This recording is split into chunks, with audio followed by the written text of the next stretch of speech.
Anhin ko ang pag-ibig kung may bilyones na nakatago sa pangalan niya? Isang tangang mananahi lang si Felicity, Mommy. Isang pirma lang niya sa mga dokumentong ito at atin na ang lahat ng pag-aari ng mga Rosales. Ang boses na yon ni Donato, ang boses na noong isang gabi lamang ay bumubulong ng mga pangako ng walang hanggang pagmamahal, ay tila isang matalim na balisong na bumaon sa likod ni Feli. Nanigas siya sa kanyang kinatatayuan sa loob ng madilim na kusina. Ang tanging liwanag na tumatanglaw sa kanya ay ang asul na apoy mula sa kalan, kung saan dahan-dahang kumukulo ang niluluto niyang sinigang na hipon. Maingat niyang hinahalo ang sabaw. Tinitiyak na tama ang asim ng pampaalsa at sariwa ang mga gulay dahil sinabi ni Donato na masama ang pakiramdam ng kanyang ina na si Doña Imelda. 12 oras nang gising si Feli. Galing siya sa maghapong pagtahi ng mga uniforme sa kanyang maliit na shop bago kumaripas ng uwi para lamang pagsilbihan ang kanyang bagong pamilya. Ang kanyang mga daliri ay may mga bakas pa ng turok ng karayom, mahapdi at pagod. Ngunit binaliwala niya ang lahat ng iyon dahil naniniwala siyang ang pag-ibig ay pagsasakripisyo. Tama ka, anak. Masyado siyang bilib sa sarili niya na mahal mo siya. Akala siguro ng hampas lupang yon ay nakatama siya ng jackpot ng pakasalan mo siya. Ang matingkad at mapanguyat na tawa ni Doña Imelda ay umalingaw-ngaw mula sa sala. Sumasabay sa tunog ng pagkakalaglag ng mga yelo sa baso ng sampanye. Hayaan mo muna siyang magpakaalipin dito sa bahay. Pagkatapos niyang ibigay ang pirma para sa iuwayon sa Hacienda Rosales, itatapon natin siya pabalik sa esterong pinanggalingan niya. She's just a glorified servant after all. Ang hawak ni Feli na sandok na gawa sa kahoy ay unti-unting nanginig sa kanyang kamay. Ang bawat salitang kanyang naririnig ay tila mga patak ng asido na tumutunaw sa kanyang puso. Ang mundong binuo niya sa loob ng ilang buwan, ang pangarap ng isang tahimik na buhay kasama ang lalaking inakala niyang tagapaglitas niya, ay gumuho sa isang iglap. Naramdaman ni Feli ang biglang panunuyo ng kanyang lalamunan. Ang mainit at mahalumigmig na hangin sa loob ng kusina ay tila naging yelo na nagpapatigas sa bawat daluyan ng dugo sa kanyang katawan. Hindi siya makahinga. Ang bawat tibok ng kanyang puso ay parang martilyo na nagbibigay ng matinding sakit sa kanyang dibdib. Isang butil ng pawis ang gumulong mula sa kanyang noo patungo sa kanyang mata. Mahapdi, ngunit hindi niya ito pinansin. Mas mahapdi ang katotohanang ang kanyang singsing sa kasal na itinuturing niyang simbolo ng pangako ay isa palang tanikala ng panloloko. Dahan-dahang binitiwan ni Feli ang sandok. Hindi ito gumawa ng anumang malakas na ingay, ngunit sa kanyang pandinig, ang paglapat nito sa gilid ng palayok ay tila isang pagsabog ng kanyang buong pagkatao. Tumingin siya sa kanyang mga kamay na marunong bumuo ng magagandang kasuotan mula sa mga punit na tela, ngunit hindi pala kayang tahiin ang sarili niyang wasak na dangal. Sa labas, muling narinig ni Feli ang kalansing ng mga baso, isang pagdiriwang para sa kanyang nalalapit na pagkawasak. Ang mga taong pinaglalaanan niya ng kanyang huling lakas ay ang mga taong naghihintay lamang na mailibing siya sa limot. Ang asim ng sinigang na kanyang niluluto ay tila lumabas sa palayok at pumasok sa kanyang mga ugat. Nagpait sa bawat alaala ng kanilang matatamis na sandali. Tumayo siya roon ng matagal, hindi gumagalaw, habang ang anino niya ay sumasayaw sa dingding kasabay ng pagkurap ng apoy sa kalan. Sa gitna ng katahimikan ng kusina at ng ingay ng pagkukunwari sa kabilang silid, isang tanong ang paulit-ulit na bumubulong sa kanyang isipan, tila isang sumpa na walang katapusan. Hanggang saan nga ba ang hangganan ng utang na loob kung ang mismong kaluluwa mo na ang sinisingil ng mga taong itinuring mong pamilya? Kumain ka na, Feli.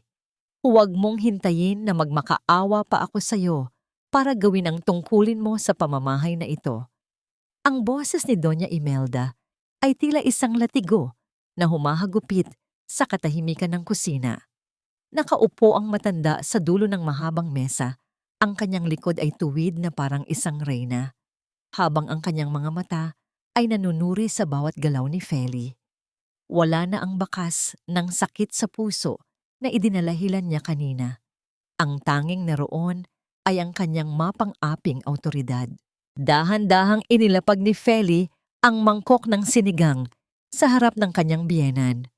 Ang tunog ng porselana na dumarapi sa kahoy ng mesa ay tila isang babala. Pinilit ni Feli na huwag manginig ang kanyang mga kamay.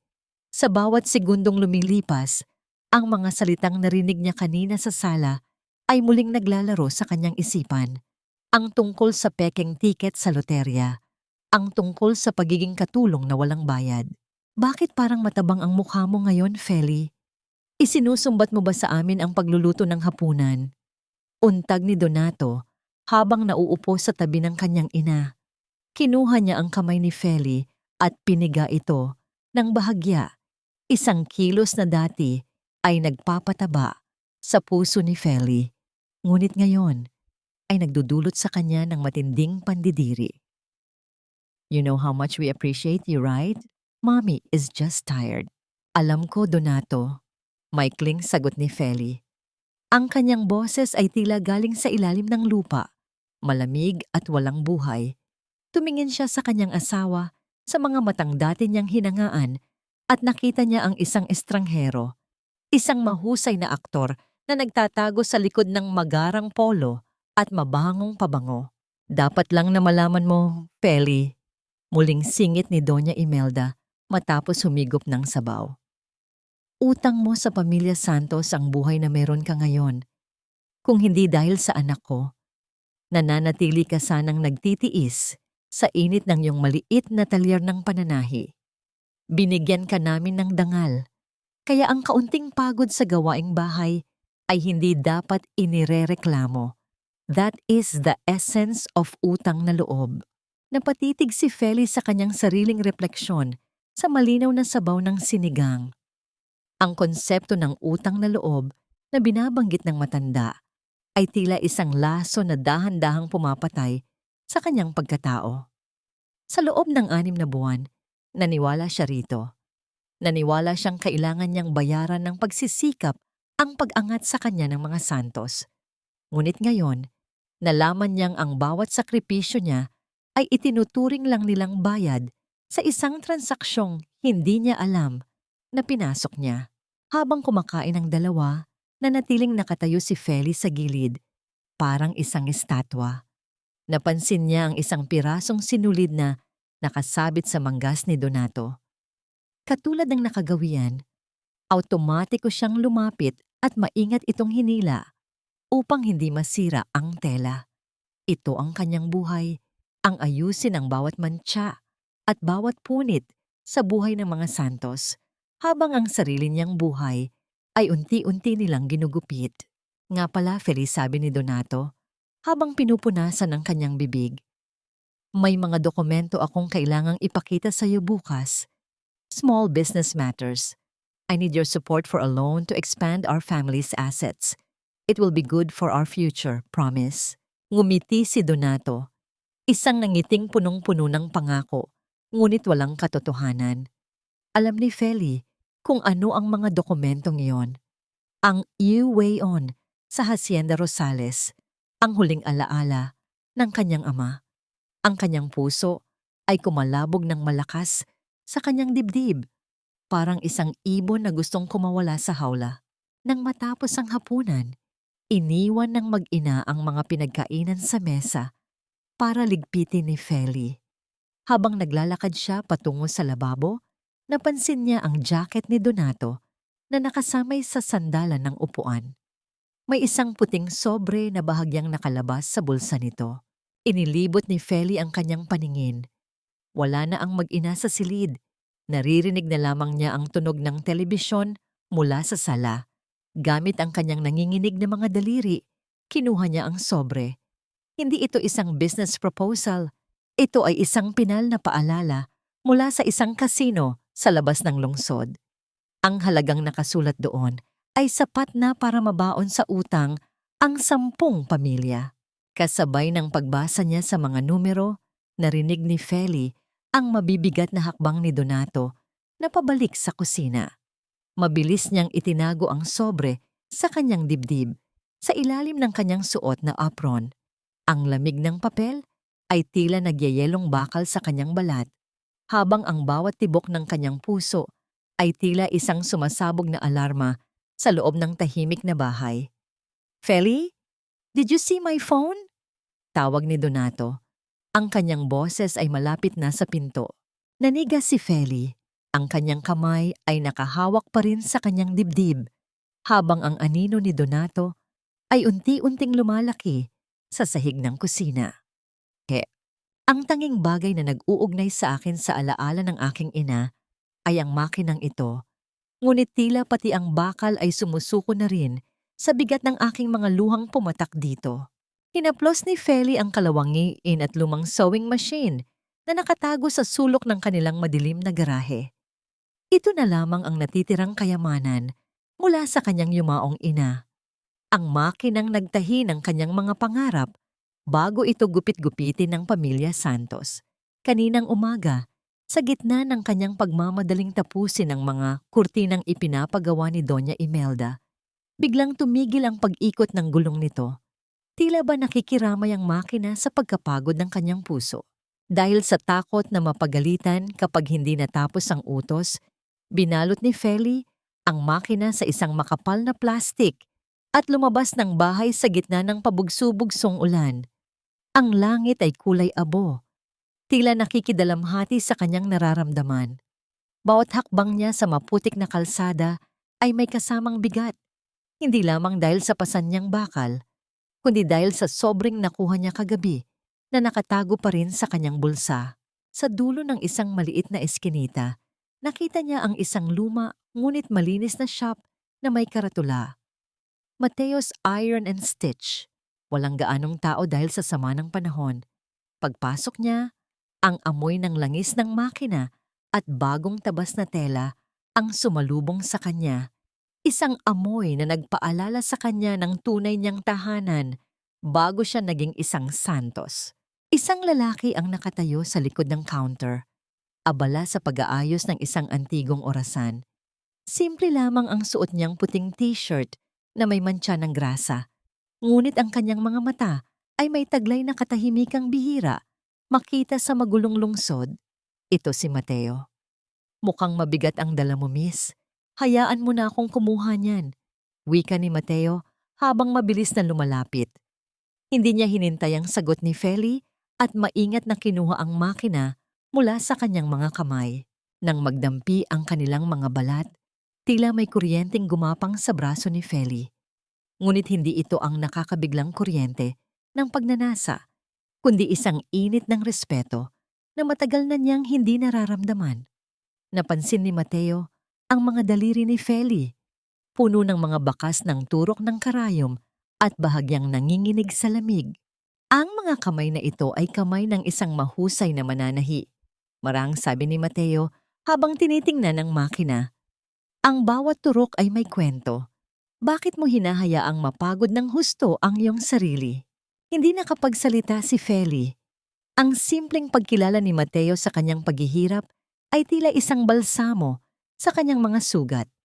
Sa bahay ng mga Santos, ang kanyang mga kamay ay itinuturing lamang na kagamitan para sa kanilang kaginhawaan.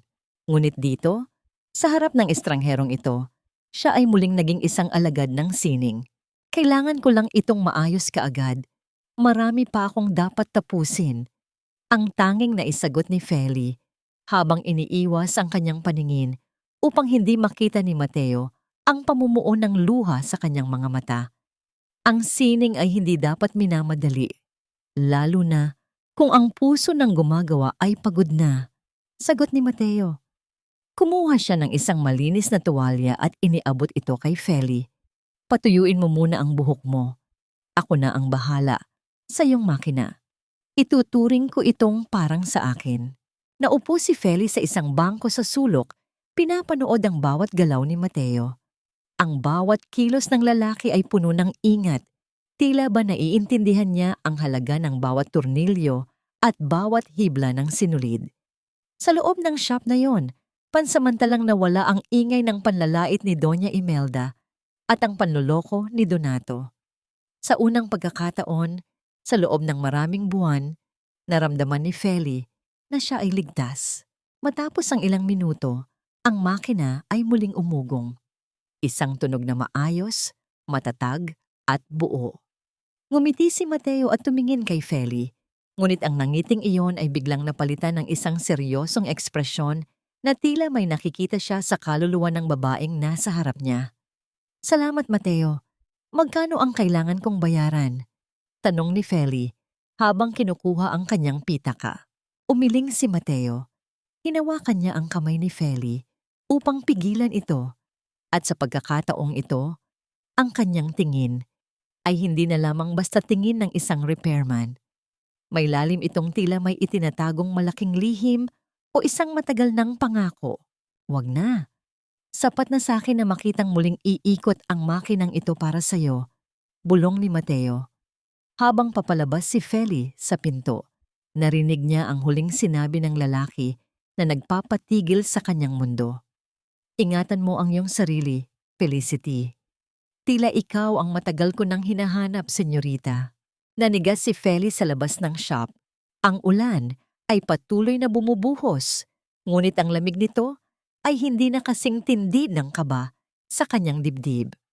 Paano nalaman ng estrangherong ito ang kanyang buong pangalan? Gayong Feli lamang ang ipinakilala niya. Ang bawat lihim ay may sariling tinig, at sa gabi ng mga anino, ang katotohanan ay pilit na kumakawala mula sa mga pahinang nais nilang ibaon sa limot.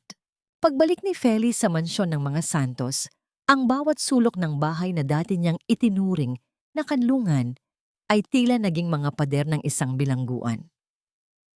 Ang mga salita ni Mateo ay paulit-ulit na umaalingaw-ngaw sa kanyang isipan, tila isang babalang hindi niya mapaliwanag. Ngunit wala siyang oras para mag-isip tungkol sa misteryosong lalaking iyon. Ang mas malaking panganib ay nasa loob mismo ng bahay na ito. Hating gabi na. Ang buong mansyon ay balot na ng katahimikan, maliban sa mahimbing na hilik ni Doña Imelda mula sa kabilang silid at ang mahinang pagpatak ng ulan sa labas. Dahan-dahang bumangon si Feli mula sa kanyang higaan. Hindi siya gumawa ng anumang ingay. Ang bawat hakbang niya sa makinis na sahig ay maingat. Tinitiyak na hindi lilikha ng anumang tunog nagigising sa kanyang asawa. Tumungo siya sa opisina ni Donato. Ang pinto ay bahagyang nakabukas, tila naghihintay sa kanya. Sa loob, ang amoy ng lumang papel at mamahaling tabako ay nanunuot sa kanyang ilong. Gamit ang maliit na flashlight ng kanyang telepono, sinimulan niyang halughugin ang mga drawer ng lamesang gawa sa mahogany. Ang kanyang mga kamay ay nanginginig. Ang bawat segundong lumilipas ay tila isang oras ng paghihirap. Paghihirap. Sa wakas, sa pinakailalim na bahagi ng isang nakatagong folder, nakita niya ang isang makapal na dokumento. Ang pamagat nito ay sapat na para magpatigil sa tibok ng kanyang puso. Deed of Absolute Sale and Mortgage, Hacienda Rosales. Binasa ni Feli ang mga nakasulat sa bawat pahina. Ang kanyang hininga ay naging mababaw. Doon niya nakita ang kanyang pangalan, Felicity Rosales Santos, at sa tabi nito ay ang isang lagda. Ngunit hindi iyon ang kanyang pirma. Ang mga kurba at linya ng tinta ay tila mga uod na gumagapang sa papel, isang pilit at palsipikadong gaya ng kanyang lagda. Ginagamit ni Donato ang ari-arian ng kanyang ama bilang kolateral para sa kanyang mga utang sa sugal. Ang sakit na naramdaman ni Feli ay hindi na lamang basta hapdi. Ito ay isang malalim na sugat na bumubukas sa kanyang kaluluwa. Ang Hacienda Rosales ay hindi lamang lupain. Ito ang dugo at pawis ng kanyang yumaong ama. Ang huling bagay na nag-uugnay sa kanyang tunay na pagkakakilanlan. At ngayon, ito ay dahan-dahang ninanakaw ng lalaking nangakong proprotektahan siya. Sa gitna ng kanyang pagbabasa, isang maliit na litrato ang nalaglag mula sa folder. Pinulot ito ni Feli. Ito ay isang luma at kupas na larawan ng kanyang ama, nakatayo sa harap ng kanilang lumang bahay na bato. Sa likod ng litrato, may nakasulat na petsa at mga koordinasyon. Naisip ni Feli, matagal na pala siyang minamanmanan ng mga santos bago pa man sila magkakilala ni Donato. Ang buong pag-iibigan nila ay isang kalkuladong hakbang para sa pagnanakaw na ito. Ang kanyang mga mata ay nanlabo dahil sa luhang pilit niyang pinipigilan. Sa sandaling iyon, ang takot ni Feli ay napalitan ng isang malamig at matalim na determinasyon. Hindi na siya ang biktima. Ang bawat hibla ng kanyang pagkatao ay nagsimulang magbago mula sa isang mahinang sinulid tungo sa isang matibay na lubid na handang maningil. Ngunit ang katahimikan ng gabi ay biglang nabasag. Mula sa pasilyo, narinig ni Feli ang tunog ng mabibigat na hakbang. Ang mga yabag na yon ay pamilyar. Kay Donato yon. Papalapit ang mga hakbang sa pintuan ng opisina. Mabilis na inayos ni Feli ang mga papel. Ngunit sa kanyang pagmamadali, ang folder ay nadulas sa kanyang mga kamay at lumikha ng isang mahinang kalabog sa ibabaw ng lamesa. Nanigas siya. Ang liwanag mula sa pasilyo ay dahan-dahang pumasok sa silid habang ang hawakan ng pinto ay nagsimulang umikot. Ang anino ni Donato ay humaba sa sahig, papalapit sa kinalalagyan ni Feli na nakatago sa likod ng malaking upuan. Ang kanyang puso ay tumitibok ng ganoon na lamang kalakas, tila isang tambol na nagbabadya ng isang madugong paghaharap. Walang puwang ang awa sa pusong ang tanging sinasamba ay salapi at luho. Nanatiling nakakubli si Feli sa madilim na sulok ng silid. Ang kanyang likod ay nakadikit sa malamig na kahoy ng cabinet habang ang bawat hibla ng kanyang hininga ay pilit niyang pinapatay. Naririnig niya ang marahas na pag-ikot ng doorknob at ang pagpasok ni Donato. Ngunit hindi siya nag-iisa. May narinig siyang mahinang hagik-hik ng isang babae. Isang boses na tila malambing na musika, ngunit nagdadala ng kamandag sa pandinig ni Feli. "Donato, stop it! Baka magising ang asawa mo," sabi ng babae. Kasunod ang tunog ng pagkakalaglag ng isang mabigat na gamit. Marahil ay ang bag nito. Sa sahig. "Huwag mong alalahanin ang mananahi na yon. Pagod yon sa pagsisilbi kay Mami. Kahit magpaputok ka pa ng baril sa tabi niya, hindi yon magigising," sagot ni Donato na may kasamang mapait na tawa. "Dito tayo. Gusto kong makita mo ang mga dokumentong magbibigay sa atin ng buhay, Reyna." Mula sa kanyang pinagtataguan, nakita ni Feli ang anino ng dalawa na magkayakap sa gitna ng silid, sa ilalim ng malamig na liwanag ng buwan na dumadaan sa bintana. Ang kanyang asawa, ang lalaking pinangakuan niyang paglilingkuran hanggang kamatayan, ay kasama ang kanyang kalaguyo sa loob mismo ng kanyang opisina, pinagtatawanan ang kanyang pagiging asawa. Ang bawat salita ni Donato ay tila mga pako na ibinabaon sa kabaong ng kanilang kasal. Kinaumagahan, tila walang nangyari.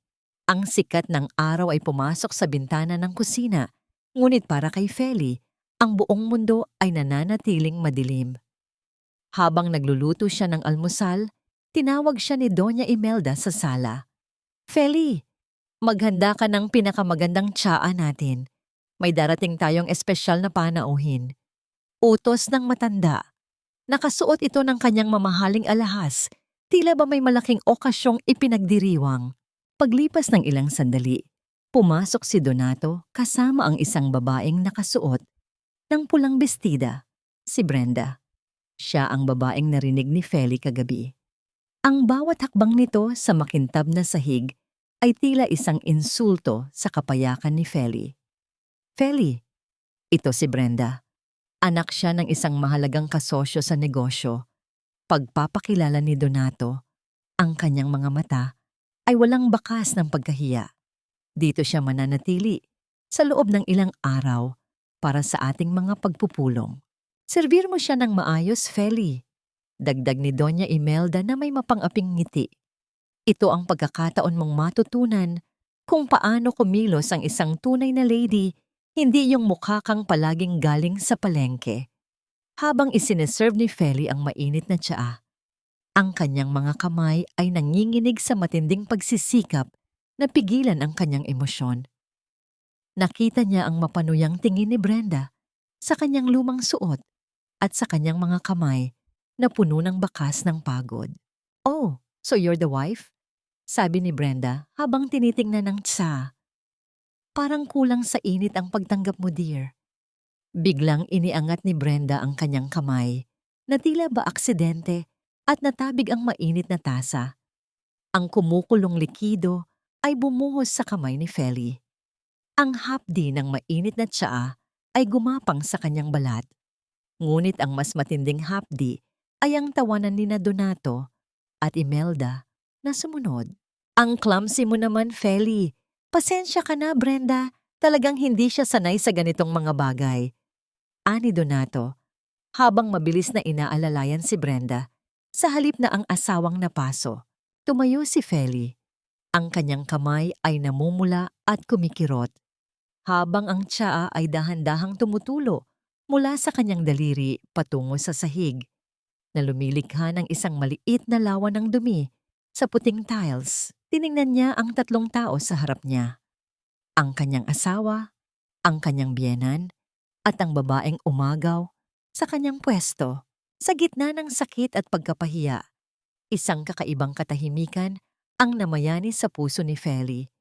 Ang bawat pang-aalipusta nila ay tila nagiging panggatong sa isang apoy na matagal na niyang pilit na pinapatay. Hindi na ito tungkol sa pagtitiis. Ito ay tungkol na sa kung kailan siya magsisimulang gumanti. Habang papalabas siya ng silid para gamutin ang kanyang paso, narinig niya ang huling sinabi ni Brenda na nagpabilis sa tibok ng kanyang puso. "Donato, sigurado ka bang pirma lang niya ang kailangan natin? Baka mas madali kung wala na talaga siya sa eksena." Nanigas si Feli sa pasilyo. Ang kanyang pasong kamay ay hindi na niya nararamdaman. Ang tanging naroon ay ang matinding kilabot na nagmumula sa katotohanang ang kanyang buhay ay hindi na lamang ninanakawan ng yaman. Maaaring ito rin ay nasa bingit na ng kamatayan. Ang bawat sugat sa balat ay dahan-dahang naghihilom, ngunit ang sugat sa dangal ay lalong nag-aalab sa bawat patak ng ulan ng pang-aapi. Mag-isa si Feli sa kusina.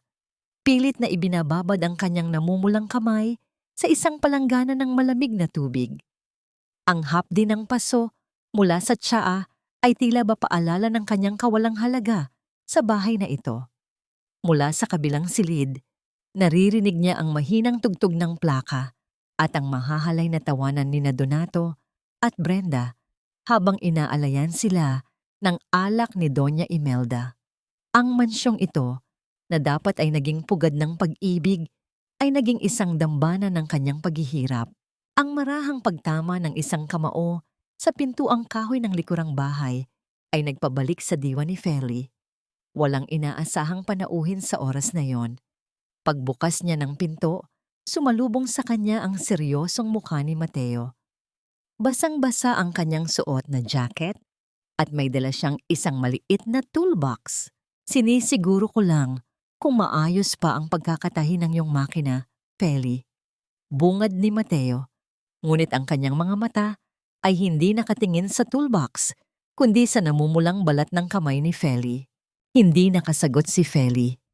Ang biglang paglitaw ng lalaking ito ay tila isang sagot sa kanyang tahimik na panalangin para sa kahit kaunting malasakit.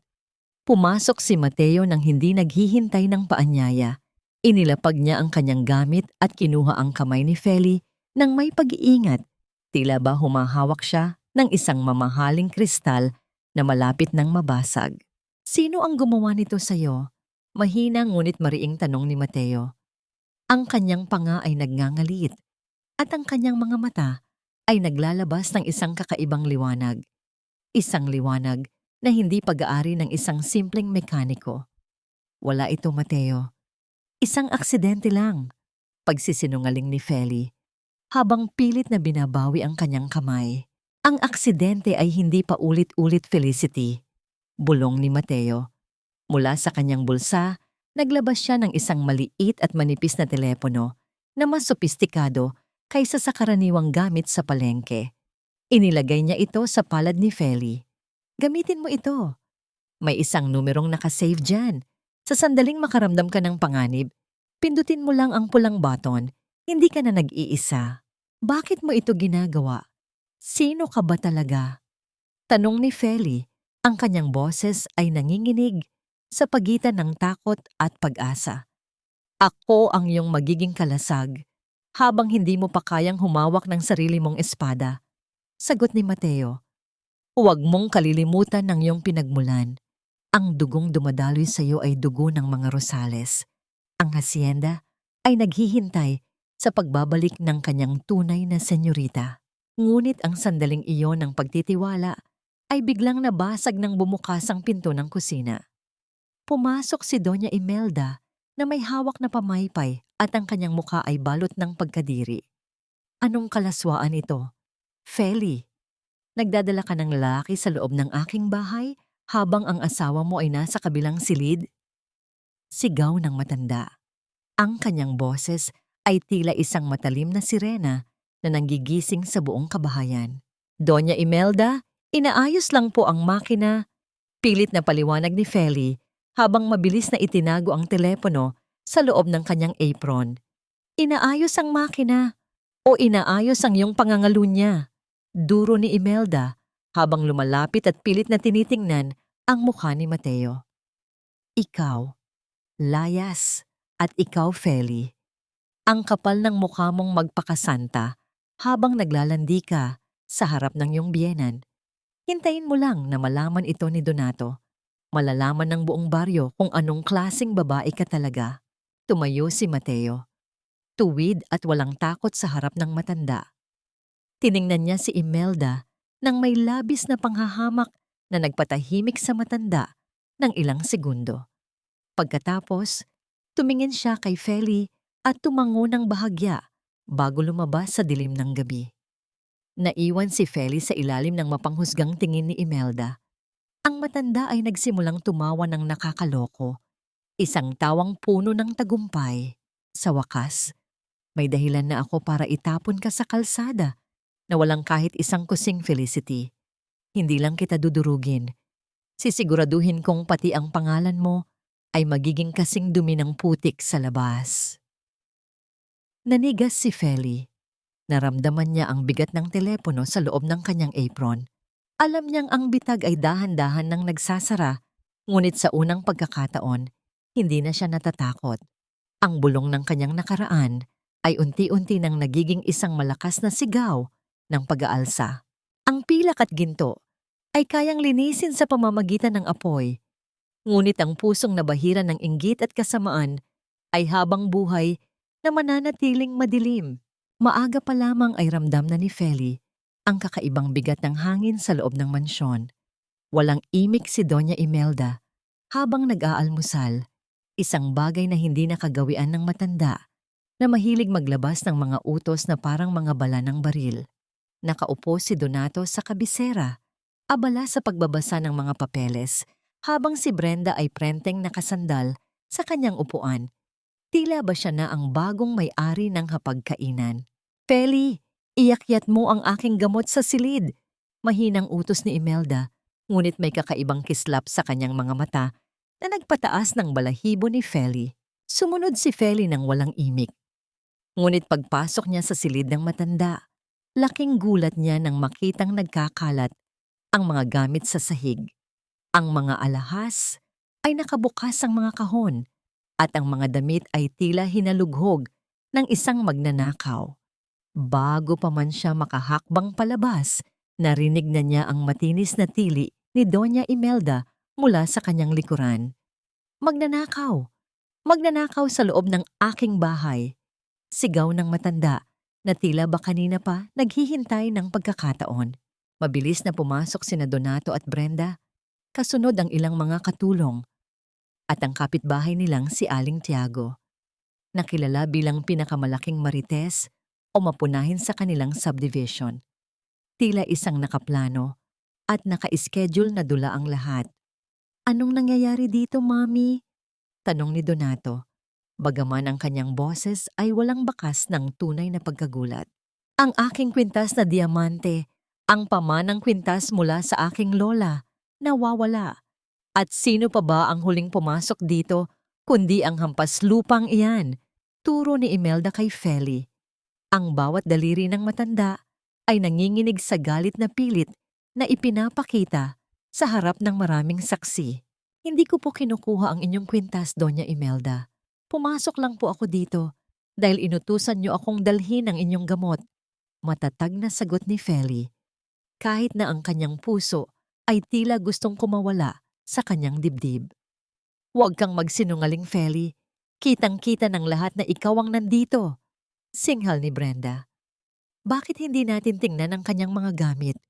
Ang mga mananahi ay sanay magtago ng mga bagay sa loob ng kanilang mga tela." Kinaladkad ni Donato si Feli patungo sa kanyang maliit na sulok sa likod ng bahay kung saan nakalagay ang kanyang makinang panahi. Sa harap ng lahat, kinuha ni Donato ang lalagyan ng mga sinulid ni Feli at marahas itong ibinuhos sa sahig. Ang mga butones, karayom, at mga hibla ng tela ay nagkalat, at sa gitna ng mga ito, kuminang ang isang kwintas na puno ng mga diamante. Isang malakas na singhap ang narinig mula kay Aling Tiago. "Hala ka, Feli. Akala ko ba ay mabait ka? Magnanakaw ka pala." Naramdaman ni Feli ang pag-init ng kanyang mga pisngi. Ang kahihiyan o hiya ay tila isang malapot na putik na ibinuhos sa kanyang buong pagkatao. Tumingin siya kay Donato, umaasang makakita ng kahit kaunting pagtitiwala. Ngunit ang tanging nakita niya ay ang pagngisi nito habang hawak ang kwintas. "Ang kapal ng mukha mo, Felicity. Binigyan ka namin ng tirahan, pinakain, at itinuring na pamilya, tapos ito ang isusukli mo?" sabi ni Donato sa boses na sadyang inilakas para marinig ng lahat. "You are a disgrace to the Santos name." "Ilabas ang kanyang mga gamit. Ngayon din. Hindi ko papayagang manatili ang isang kriminal sa ilalim ng aking bubong," sigaw ni Imelda. "Dapat kang kaladkarin sa kalsada upang makita ng lahat kung anong klaseng basura ka." Inilabas ng mga katulong ang 2 lumang maleta ni Feli at itinapon ang mga ito sa labas ng pintuan. Ang bawat kalabog ng mga gamit sa semento ay tila ba tunog ng pagkakasara ng pinto ng kanyang nakaraan. Tumayo si Feli sa gitna ng pasilyo, nakatingin sa mga taong nang-aapi sa kanya. Ang kanyang kamay ay dahan-dahang gumapang sa loob ng kanyang apron, hinahawakan ng maliit na teleponong ibinigay ni Mateo. Hindi siya iiyak, hindi sa harap ng mga taong ito. "Doña Imelda," mahinang sabi ni Feli, ngunit ang bawat salita ay may talim ng isang bagong hasang gunting. "Ang kwintas na yan ay maaaring makuha niyo ulit.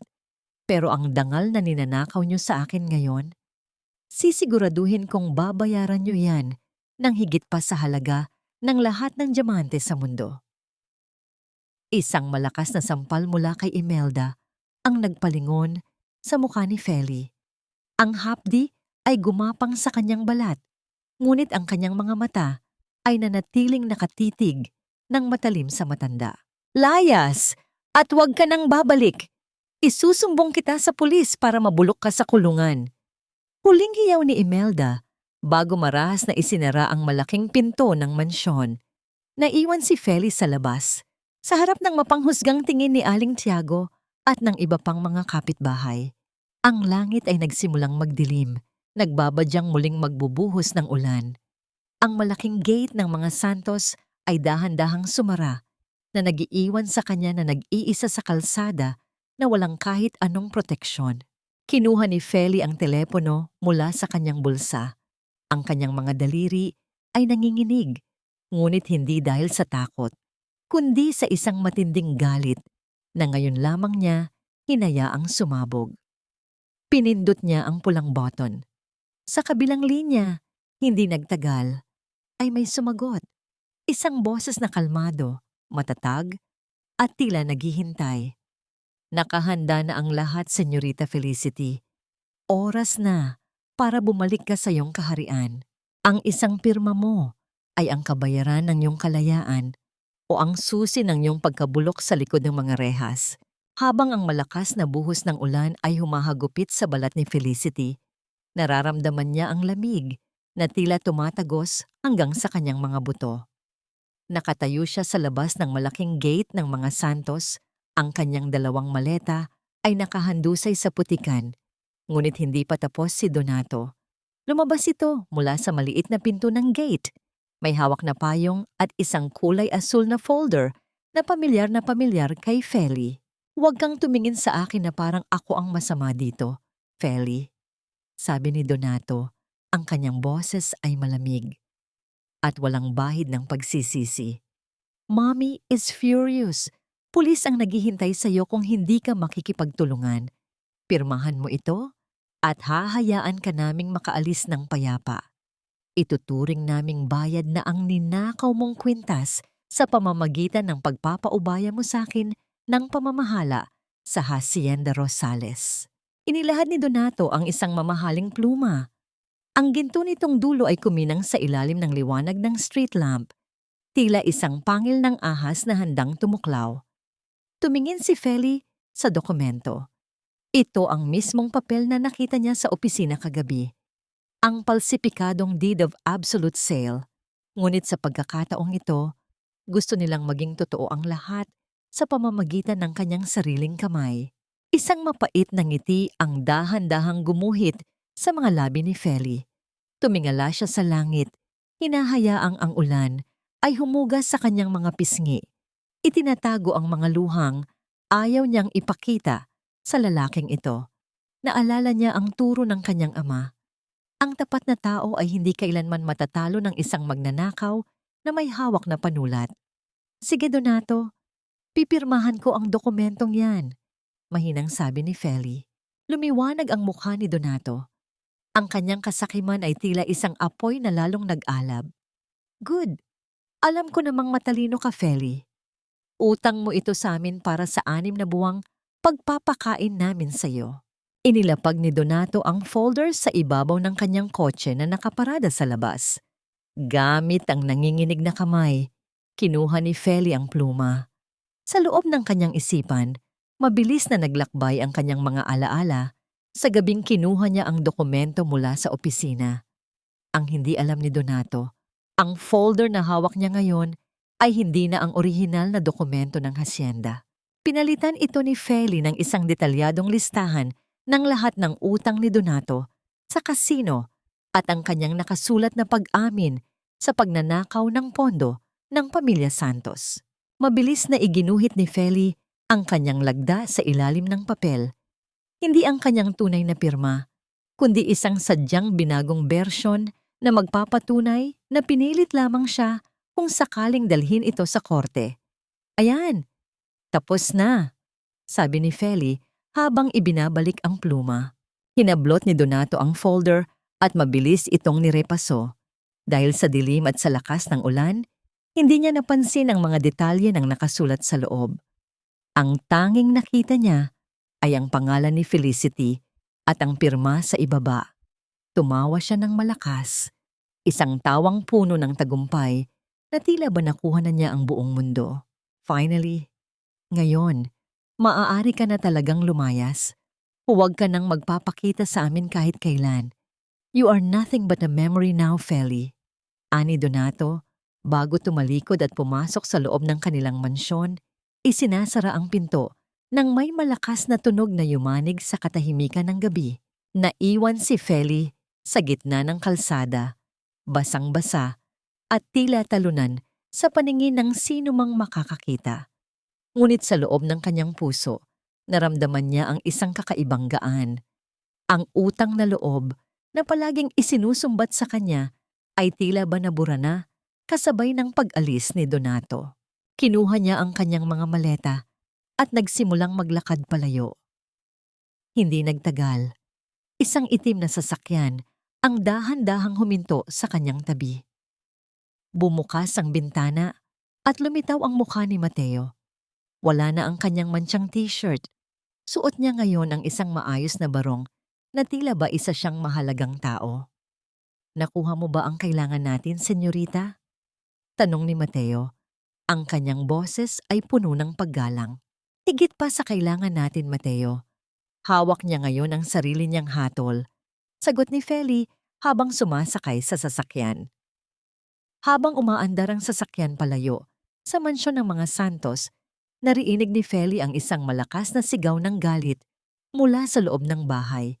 Isang sigaw na alam niyang galing kay Donato nang sa wakas ay mabasa nito ang nilalaman ng folder.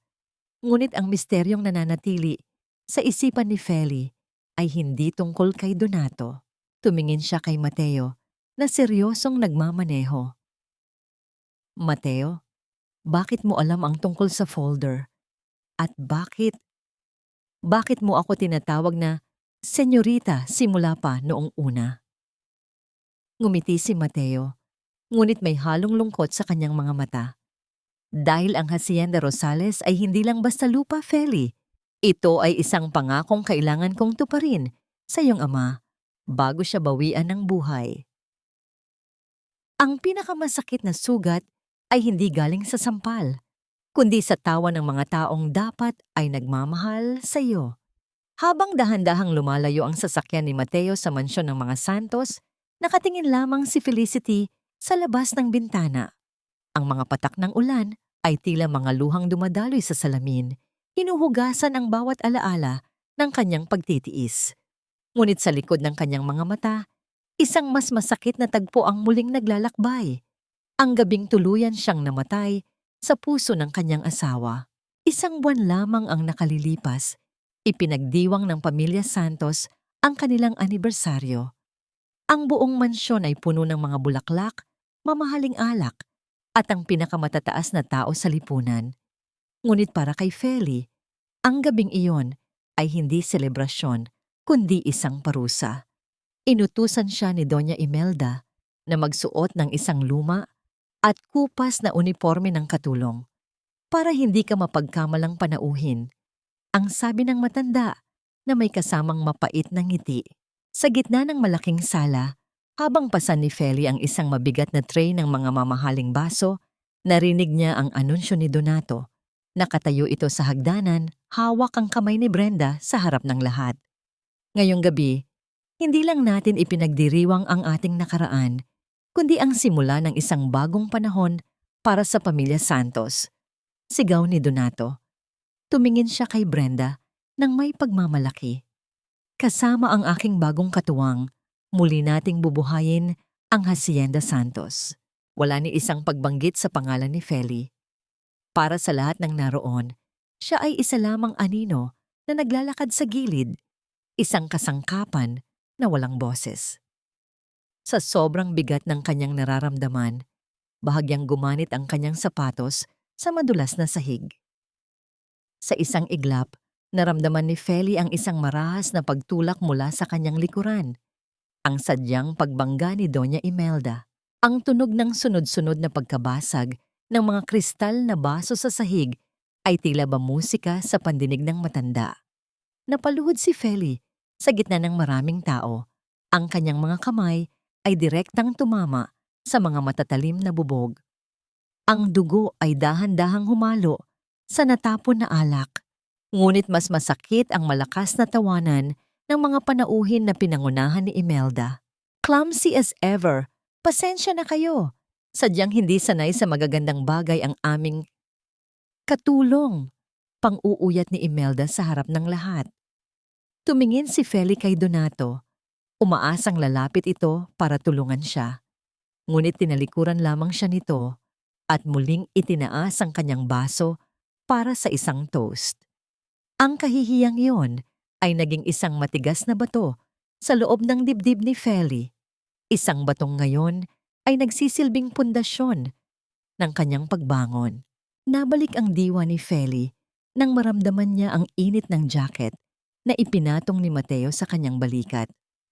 Huminto ang sasakyan sa harap ng isang malaking gate na gawa sa purong bakal na may nakaukit na letrang R. "Narito na tayo, senyorita," mahinang sabi ni Mateo. "Ang masamang palabas ng mga santos ay tapos na. Ngayon, oras na para sa iyong sariling pagtatanghal." Bumukas ang malaking gate at tumambad ang 100 patungo sa isang palasyong tila nakatago sa gitna ng malalaking puno.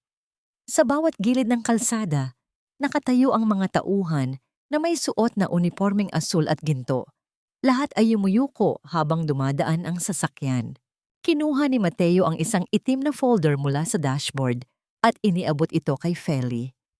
Ito ang mga dokumentong nagpapatunay na ikaw na ang opisyal na may-ari ng lahat ng utang ng pamilya Santos. Sa loob ng 24 na oras, maaari na nating simulan ang pagbawi sa lahat ng kinuha nila sa iyo. Ngunit bago pa makasagot si Feli, ang katahimikan sa loob ng sasakyan ay nabasag ng pagtunog ng telepono ni Mateo. Tumingin ang lalaki sa screen at bahagyang kumunot ang kanyang noo. "Bakit?" tanong ni Feli. Ang kanyang kaba ay muling bumabalik. "Si Donato," sagot ni Mateo habang tinitingnan ang isang video clip na ipinadala sa kanya. "Pinasok niya ang iyong lumang talyer, sinusunog niya ang lahat ng iyong mga tela, at ang makinang panahi ng iyong ina." Naramdaman ni Feli ang biglang pagtigil ng mundo. Ang makinang yon, ang huling piraso ng kanyang kaluluwa. Ang galit na kanina ay malamig, ay biglang naging isang naglalagablab na apoy sa kanyang mga mata. "Mateo," sabi ni Feli, ang boses ay matatag at puno ng awtoridad. "Huwag na tayong maghintay ng 24 na oras. Simulan na natin ngayon. Panoorin mong maging abo ang huling alaala ng iyong kahirapan, Felicity. Wala nang matitira sa iyo, kundi ang amoy ng usok ng iyong nakaraan." Ang boses ni Donato sa kabilang linya ng telepono ay tila isang kislap ng kidlat na naghatid ng matinding sakit sa pandinig ni Feli. Sa screen ng tablet na hawak ni Mateo, kitang-kita ang live na video ng maliit na talyer. Ang mga liyab ng apoy ay tila mga nagngangalit na dila ng demonyo na lalamon sa bawat hibla ng tela, sa bawat pangarap, at sa makinang panahi na tanging iniwan ng kanyang ina bilang pamana. Nakatayo si Feli sa gitna ng engrandeng bulwagan ng Hacienda Rosales. Ang paligid ay balot ng karangyaan, mga chandelier na gawa sa kristal, mga sahig na gawa sa marmol, at mga gintong palamuti na kumikinang sa ilalim ng liwanag. Ngunit sa likod ng lahat ng yaman na ito, naramdaman ni Feli ang isang matinding lamig. Habang ang kanyang nakaraan ay tinutupok ng apoy sa kalsada, siya ay nakasuot ng isang mamahaling seda, isang kabalintunaan na nagpapasakit sa kanyang dibdib. Ang amoy ng nasusunog na tela ay tila abot hanggang sa kanyang kinalalagyan. Nararamdaman niya ang hapdi sa kanyang mga mata, hindi dahil sa usok, kundi dahil sa pagguho ng huling kuta ng kanyang pagkatao. Ang makinang iyon, ang bakal na naging saksi sa kanyang mga puyat, ang gulong na umikot kasabay ng kanyang mga panalangin, ay nagiging tumpok na lamang ng uling. Bawat lagitik ng nasusunog na kahoy sa video ay tila tunog ng pagkabali ng kanyang sariling mga buto. Nanigas ang kanyang mga daliri sa gilid ng tablet. Gusto niyang sumigaw, gusto niyang tumakbo pabalik sa eskinita, at sagipin ang makinang yon kahit masunog pa ang kanyang mga kamay. Ngunit nanatili siyang nakatayo. Ang kanyang lalamunan ay tuyong-tuyo, at ang bawat lunok niya ay tila may kasamang bubog. Ang sakit na nararamdaman niya ay hindi na lamang basta pagluha. Ito ay ang unti-unting pagkamatay ng mahina at mapagtiis na Feli na nakilala ng lahat. Tiningnan siya ni Mateo ng may malalim na pag-aalala. "Senyorita, maaari pa nating ipadala ang mga tauhan para pigilin ang apoy. May oras pa." Dahan-dahang ibinaba ni Feli ang tablet. Tumingin siya sa kanyang mga kamay. Malinis na ang mga ito mula sa grasa Wala na ang mga bakas ng turok ng karayom, ngunit tila mas madumi ang nararamdaman niya ngayon dahil sa galit. Huminga siya ng malalim, isang hiningang puno ng abo at pait. Hayaan mo siyang sunugin ang lahat, Mateo. Mahina ang boses ni Feli, ngunit ang bawat salita ay may bigat ng isang hatol. Hayaan mong maging abo ang lahat ng bagay na nag-uugnay sa akin sa kanila. Ang apoy na yan ang magsisilbing binyag ng aking pagbabalik. Humarap si Feli sa malaking salamin sa bulwagan. Hindi na niya nakikita ang mananahing si Feli na yumuyukod sa harap ni Doña Imelda. Ang nakikita niya ay ang nag-iisang tagapagmana ng Hacienda Rosales. Isang babaeng ang puso ay kasing tigas na ng diamante at ang determinasyon ay kasing talim ng gunting na handang pumutol sa bawat kasinungalingan ng mga santos. Pinahid niya ang huling patak ng luha sa kanyang pisngi. Ang kanyang mga mata ay naglalabas na ng isang kakaibang liwanag. Isang malamig na ningas na mas mapanganib kaysa sa apoy na kasalukuyang tumutupok sa kanyang talyer. Patay na ang mananahi, Mateo. Bulong ni Feli sa kanyang sarili, habang ang kanyang refleksyon ay tila tumatango sa kanya. At sisiguraduhin kong ang abong iniwan ni Donato ay siyang magiging mitya ng kanilang sariling pagkawasak. Lumingon siya kay Mateo na may awtoridad na hindi pa nito nakikita noon. Ihanda ang lahat ng mga legal na dokumento. Tawagan ang lahat ng bangko. Gusto kong malaman ni Donato na ang apoy na sinimulan niya ngayong gabi ay hindi lamang ang aking talyer, kundi ang buong pundasyon ng pamilya Santos. Habang ang screen ng tablet ay nagpapakita ng tuluyang pagbagsak ng bubong ng kanyang maliit na shop, isang tanong ang nanatiling nakasabit sa katahimikan ng malaking mansyon. Kapag wala na ang huling bagay na nagpapanatili sa iyong kabutihan, ano na ang matitira sa isang pusong ang tanging hangad ay katarungan? Ang paglilinis ng isang dumi ay hindi sapat sa pamamagitan ng tubig. Kung minsan, kailangan mong sunugin ang lahat para makitang muli ang ningning ng tunay na ginto. Sa loob ng malawak na walk-in closet ng Hacienda Rosales, nakatayo si Felicity sa harap ng isang dambuhalang salamin. Wala na ang kupas na duster at ang amoy ng lansa mula sa kusina ni Doña Imelda. Sa halip, ang bumabalot sa kanyang katawan ay isang asul na terno na gawa sa pinakamahal na sutla na kasing kulay ng malalim na karagatan. Ang bawat tahi nito ay perpekto, isang sining na tanging ang mga tulad niya lamang ang nakakaalam ng tunay na halaga.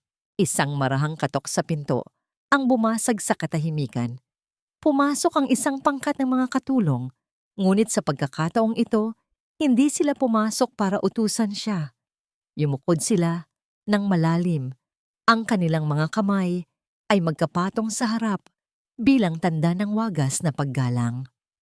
Isang matandang babae, ang mayordomo ng hacienda, ang lumapit at nag-alay ng isang tray na pilak kung saan nakapatong ang isang gintong kwintas, ang orihinal na hiyas ng mga Rosales. Habang isinusuot ni Feli ang kwintas, naramdaman niya ang lamig ng ginto sa kanyang leeg. Naalala niya ang sampal ni Imelda, ang hapdi ng mainit na tsa, at ang halakhak ni Donato habang tinutupok ng apoy ang kanyang talyer. Ang bawat alaala ng sakit ay tila nagiging panggatong sa kanyang determinasyon. Ang kanyang mga mata, na dati ay puno ng pagmamakaawa, ngayon ay tila dalawang talim ng gunting na handang pumutol sa bawat ugnayang nananatili sa pamilya Santos. Senyorita, narito na ang mga ulat mula sa bangko, wika ni Mateo habang pumapasok sa silid. Ang kanyang boses ay kalmado, ngunit may bakas ng tagumpay. Dahil sa sunog na ginawa ni Donato sa iyong talyer, napatunayan ng mga awtoridad na siya ay may unstable na kaisipan. Dahil dito, ang lahat ng kanyang mga transaksyon sa nakalipas na 48 oras ay isinailalim sa review. At gaya ng inaasahan natin, ang utang niya sa kasino ay pinalna. At ikaw na ang opisyal na may-ari ng credit line na yon. Isang malamig na ngiti ang sumilay sa mga labi ni Felicity. Lumapit siya sa bintana at tumanaw sa malawak na lupain ng Hacienda Rosales. Ang mga puno ng mangga ay sumasayaw sa hangin, tila binabati ang pagbabalik ng kanilang tunay na may-ari. Samantala, sa mansyon ng mga Santos, ang hangin ay balot ng tensyon. Nakaupo si Donato sa gitna ng sala. Hawak ang isang baso ng alak habang si Doña Imelda ay hindi mapakali sa kanyang upuan. Ang kanilang tawa kagabi ay napalitan ng biglang pananahimik nang dumating ang isang abiso mula sa kanilang pangunahing bangko. Hindi ito maari. Bakit nila i-freeze ang ating mga accounts? Sigaw ni Imelda, ang kanyang boses ay pumipiyok sa takot. Donato, akala ko ba ay maayos na ang lahat pagkatapos mong makuha ang hasyenda ni Feli? Mami, tumahimik ka. Inaayos ko pa. Bulyaw ni Donato, ngunit ang panginginig ng kanyang kamay habang hawak ang baso ay hindi maitago. Ang tunog ng pagring ng telepono ay tila isang nakakabinging kulog sa loob ng tahimik na bahay. Isa-isang tumawag ang mga pinagkakautangan ni Donato. Ang lahat ay may iisang mensahe. Ang kanilang mga utang ay binili na ng isang misteryosong kumpanya na tinatawag na FR Holdings. At ang kumpanyang ito ay humihingi ng pinal na bayad sa loob ng bago matapos ang araw. Kung hindi ay kukunin nila ang lahat ng ari-arian ng pamilya Santos, kasama ang mansyong tinitirhan nila. Sa loob ng opisina ni Feli, kinuha niya ang isang bagong gunting na ginto at dahan-dahang ginupit ang isang itim na tela sa kanyang mesa. Ang tunog ng pagtalim ng bakal sa tela ay tila isang marahang bulong ng kamatayan para sa dangal ng mga Santos. Mateo, tawagan mo ang mga Santos, utos ni Feli. Ang kanyang boses ay walang anumang emosyon. Sabihin mo sa kanila na ang misteryosong investor ay handang makipag-usap, pero gusto ko silang makita sa Hacienda Rosales. Sa harap ng aking mga tauhan, gusto kong pumasok sila sa aking teritoryo bilang mga pulubi. Masusunod, senyorita, sagot ni Mateo. Habang naghahanda si Feli para sa huling paghaharap, tiningnan niya ang isang maliit at bahagyang nasunog na piraso ng tela na nailigtas ni Mateo mula sa talyer. Ito ang huling hibla ng kanyang pagiging mananahi. Marahan niya itong binitawan at hinayaang mahulog sa sahig.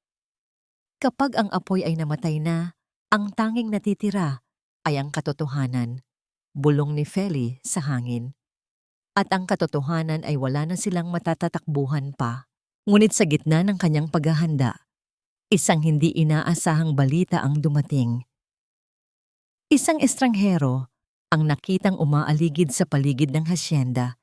Isang lalaking may dalang isang lumang kahon na may nakaukit na pangalan ng ama ni Feli.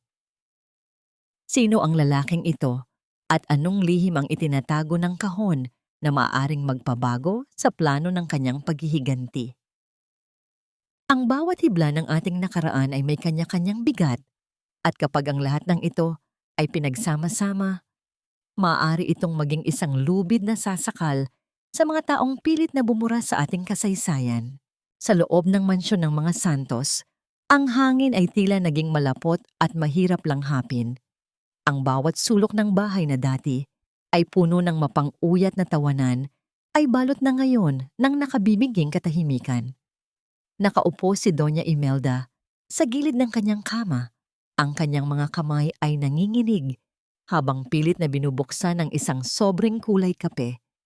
Ang marahas na pagpunit ng papel ay ang tanging tunog na naririnig sa silid, isang tunog na nagpapabilis sa tibok ng kanyang puso.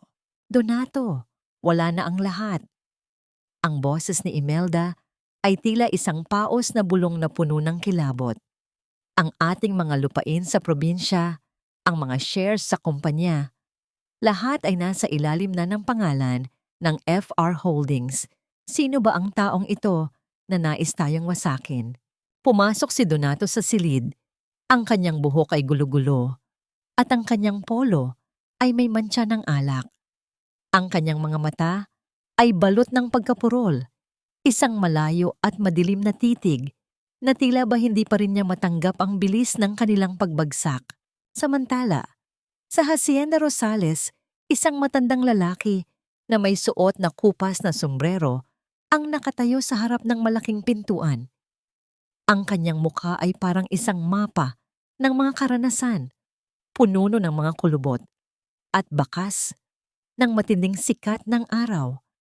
Hawak niya ang isang lumang kahon na gawa sa kahoy na nara na may mga ukit na tila mga dahon ng rosas. Señorita Felicity, mahinang wika ng matanda habang dahan-dahang lumalapit si Feli. Ang tunog ng kanyang mga bakya sa semento ay may dalang ritmo ng nakaraan. Ako si Mang Isko. Ako ang dating katiwala ng iyong ama. Ipinagbilin niya sa akin na ibigay ito sa iyo kapag dumating ang araw na muli mong aangkinin ang iyong trono. Kinuha ni Feli ang kahon. Ang bigat nito ay tila ba nagdadalang ng lahat ng mga lihim na pilit itinago ng panahon. Pagbukas niya ng takip, isang amoy ng lumang papel at tuyong bulaklak ang sumalubong sa kanya. Sa loob ay may mga liham na nakatali ng isang asul na ribon, ang mga sulat ng kanyang ama bago ito bawian ng buhay. Habang binabasa ni Feli ang unang liham, ang kanyang mga mata ay nanlabo dahil sa luhang pilit niyang pinipigilan. Doon niya nalaman ang katotohanang mas masakit pa sa anumang sampal. Ang pamilya Santos ay hindi lamang basta nagpakasal sa kanya para sa pera. Sila ang dahilan kung bakit bumagsak ang negosyo ng kanyang ama. 10 taon na ang nakalilipas. Ang pagkakaibigang ipinakita ni Doña Imelda sa kanyang yumaong ina ay isa palang mahusay na patibong. Ginamit nila ang aming kabutihan para sa kanilang kasakiman. Bulong ni Feli. Ang kanyang boses ay nanginginig sa matinding galit. Ang kanyang mga kuko ay bumaon sa kahoy ng kahon, isang senyales ng pagsabog ng damdaming matagal na niyang kinikimkim. Lumingon siya kay Mateo na nakatayo sa kanyang likuran. Ang lalaki ay tila isang aninong laging handang sumuporta. Ang kanyang titig ay punong-puno ng malasakit. Mateo, gawin mo na ang huling hakbang, utos ni Feli. Ipadala mo ang opisyal na imbitasyon sa pamilya Santos. Sabihin mo sa kanila na ang may-ari ng Hacienda Rosales ay handa silang patawarin sa kanilang mga utang kung mapapatunayan nilang karapat-dapat sila sa aking habag.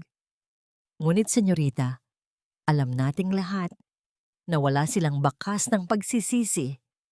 Sagot ni Mateo. Eksakto. Ang malamig na ngiti ni Feli ay tila isang talim ng kidlat sa kadiliman. Gusto ko silang makitang lumapit dito nang may pag-asa para lamang maramdaman ang sakit ng tuluyang pagbagsak kapag nalaman na nila kung sino ang kanilang kaharap. Kinabukasan, isang marangyang imbitasyon na may gintong tatak ang dumating sa pintuan ng mga Santos. Para kay Donato at Imelda, ito ang huling salbabida sa gitna ng kanilang pagkalunod. Hindi nila alam na ang Hacienda Rosales na kanilang pupuntahan ay hindi isang kanlungan, kundi isang entablado para sa kanilang pinal na paghatol. Habang naghahanda si Feli, kinuha niya ang isang piraso ng tela mula sa kahon ng kanyang ama. Ito ay isang panyo na may burdang F. Isang maliit na bagay, ngunit punong-puno ng pag-ibig. Ama, panoorin mo ako, bulong ni Feli sa hangin. Ngayong gabi, ang bawat tahi ng kanilang kasinungalingan ay tuluyan ko nang gugupitin. Ngunit sa gitna ng katahimikan ng gabi, bago ang takdang oras ng pagkikita, isang tawag ang natanggap ni Mateo. Ang mukha ng lalaki ay biglang namutla habang nakikinig sa kabilang linya. Senyorita, si Brenda, sabi ni Mateo. Ang kanyang boses ay puno ng kaba. Tumakas siya kasama ang huling pera ng mga Santos at bago siya umalis, sinunog niya ang natitirang ebidensya ng iyong pagkakakilanlan sa loob ng munisipyo. Nanigas si Feli. Ang panganib ay hindi pa pala tapos. Kung wala ang mga dokumentong iyon, paano niya mapapatunayan sa harap ng lahat na siya ang tunay na tagapagmana bago siya tuluyang palayasin ng mga kurakot na opisyal na binayaran ni Donato?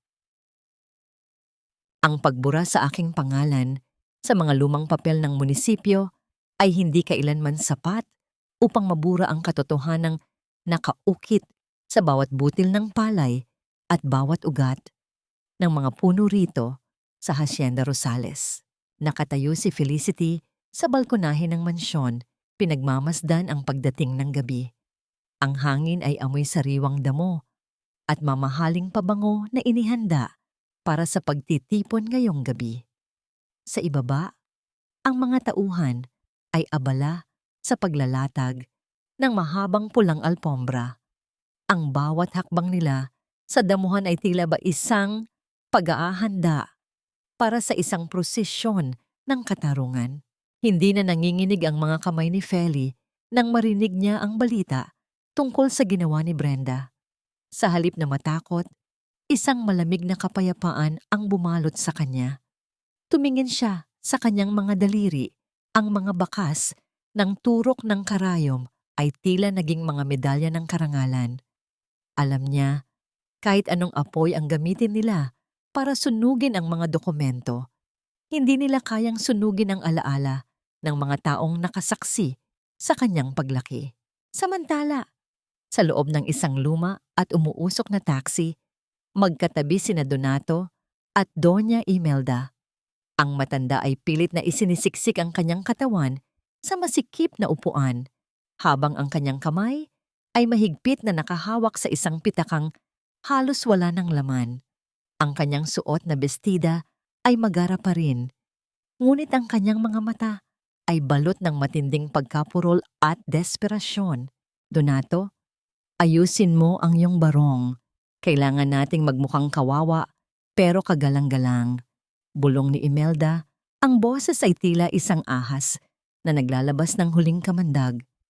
Pagmamano ka agad sa investor na yon, huwag kang magpapakita ng kahit anong yabang. We need that money, anak. Kapag nakuha na natin ang pirma niya, babawi tayo. Ibabalik natin ang lahat ng kinuha ng mananahi na yon sa atin. Mommy, tumahimik ka na. I know what to do. Iritableng sagot ni Donato. Hindi niya maalis ang tingin sa labas ng bintana habang papasok sila sa dambuhalang gate ng Hacienda Rosales. Ang bawat ilaw na nakasabit sa mga puno ay tila ba tumutuya sa kanyang pagbagsak. Isang gabi lang ito. After this, we will be kings again. Pagbaba nila sa harap ng mansyon, ang tunog ng kanilang mga sapatos sa semento ay tila ba isang hudyat ng kamatayan para sa kanilang kasinungalingan. Sinalubong sila ni Mateo. Suot nito ang isang itim na suit na nagpatingkad sa kanyang awtoridad. Yumukod siya ng bahagya, ngunit ang kanyang mga mata ay nanatiling malamig at walang emosyon. Tuloy po kayo, Senyora Imelda, Senyor Donato. Wika ni Mateo. Ang tagapangulo ng FR Holdings ay naghihintay sa inyo sa loob ng study hall. Salamat, iho. Napakabait mo namang bata. Pilit ng ngiti ni Imelda, ang kanyang boses ay puno ng kaplastikan. Sabihin mo sa iyong boss, handa kaming magpasalamat ng lubos sa kanyang kabutihan. Habang naglalakad sila sa pasilyo, hindi mapigilan ng mag-ina ang mamangha sa karangyaan ng paligid. Ang mga painting na ginto ang frame, ang mga antikong vase, at ang amoy ng mamahaling kahoy ay nagpatingkad sa kanilang kasakiman. Akala nila, ito na ang katapusan ng kanilang kalbaryo. Sa loob ng malaking silid, nakatalikod ang isang babae. Nakasuot ito ng isang asul na Filipiniana na gawa sa pinong seda. Ang buhok ay maayos na nakapuyod at pinalamutian ng mga perlas. Ang kanyang tindig ay tila isang reyna na naghihintay sa kanyang mga nasasakupan. Magandang gabi po, mahal na tagapangulo. Bungad ni Doña Imelda habang naglalakad ng mabilis at pilit na yumuyukod. Kami po ang pamilya Santos. Kami ay narito upang dahan-dahang humarap ang babae. Ang bawat pag-ikot ng kanyang katawan ay tila ba isang segundong tumitigil ang mundo. Nang tuluyan nang makita ni Donato at Imelda ang mukha nito, ang katahimikan sa silid ay naging kasing bigat ng isang bundok. Ang mga labi ni Doña Imelda ay nanginginig. Ang kanyang pamaipay ay nalaglag sa sahig na lumikha ng isang mahinang tunog ng pagkabasag ng kanyang pag-asa. Si Donato naman ay napaatras. Ang kanyang mukha ay nawalan ng kulay. Tila ba nakakita siya ng isang multong bumangon mula sa kanyang sariling libingan. Faithfully? Ang tanging lumabas sa bibig ni Donato. Ang boses ay tila isang paos na bulong. Hindi, sagot ni Feli. Ang kanyang boses ay matatag, malalim, at puno ng bawat luhang pumatak noong siya ay naging alipin nila. Hindi si Feli ang kaharap nyo. Ang kaharap nyo ngayon ay ang boses ng bawat panlalait, bawat sampal, at bawat kasinungalingang itinahi nyo sa buhay ko. Lumapit si Feli ng isang hakbang. Ang kalansing ng kanyang mga gintong alahas ay tila ba tunog ng mga kadenang ngayon lamang nakalas. Welcome to Hacienda Rosales, Doña Imelda. Akala niyo ba ay mabubura niyo ako sa pamamagitan ng pagsunog sa aking mga papel? Ang malamig na ngiti ni Feli ay nagpadala ng kilabot sa buto ng matanda. Ang katotohanan ay hindi nakasulat sa papel. Ito ay nakasulat sa dugo ng aking ama na inyong ninakawan.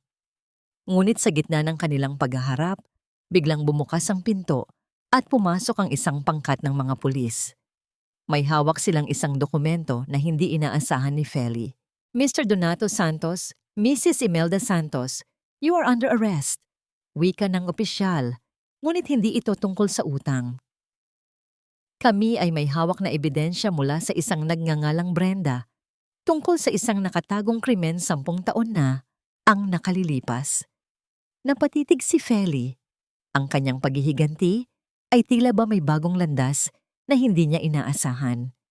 Ano ang ebidensyang ito na hawak ni Brenda? Ang babaeng akala niya ay tuluyan ng tumakas. Ang bawat patak ng tinta sa isang dokumento ay maaring magbura ng buhay, ngunit ang bawat salitang binitawan ng isang saksi ay may kapangyarihang bumuhay sa katarungan. Nanatiling nakatayo si Felicity sa gitna ng silid. Ang kanyang asul na Filipiniana ay tila ba naging isang kalasag ng katotohanan. Ang bawat tibok ng kanyang puso ay tila ba sumasabay sa mabibigat na yabag ng mga pulis na ngayon ay nakapalibot na kina Donato at Doña Imelda. Ang katahimikan sa loob ng study hall ay kasing talim ng isang bagong hasang patalim. Hinihiwa ang bawat hininga ng mga taong dati ay naghahari-harian sa kanyang buhay. Anong ebidensya? Nagsisinungaling ang babaeng yon. Ang boses ni Doña Imelda ay pumiyok. Ang kanyang mga kamay ay nanginginig habang pilit na humahawak sa braso ni Donato. Donato, anak, sabihin mo sa kanila, wala tayong ginagawang masama. Senyora, mayroon kaming hawak na sworn statement mula kay Brenda Valdez. Wika ng opisyal habang inilalabas ang isang digital recorder. Bago siya umalis ng bansa, iniwan niya ito sa amin, kasama ang mga orihinal na medical records ng yumaong ama ni Senyorita Felicity mula 10 taon na ang nakalilipas. Naramdaman ni Feli ang biglang panunuyo ng kanyang lalamunan.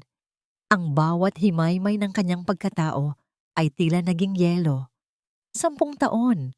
10 taon niyang dinala ang bigat ng pagkawala ng kanyang ama. Inakalang ito ay isang aksidente o dulot ng sakit. Ngunit nang pindutin ng pulis ang play button, ang boses ni Brenda ay umalingaw-ngaw sa silid. Malamig, direkta at walang bahid ng pag-aalinlangan. Ipinag-utos ni Imelda Santos na palitan ang mga gamot ni Don Ricardo Rosales. Ang boses ni Brenda sa recording ay tila isang sumpa mula sa nakaraan. Ginamit nila ang aking pamilya para gawin ang maruming trabaho. Ninakaw nila ang hacienda, sa pamamagitan ng unti-unting paglason sa isipan at katawan ng matanda habang si Felicity ay malayo at nag-aaral.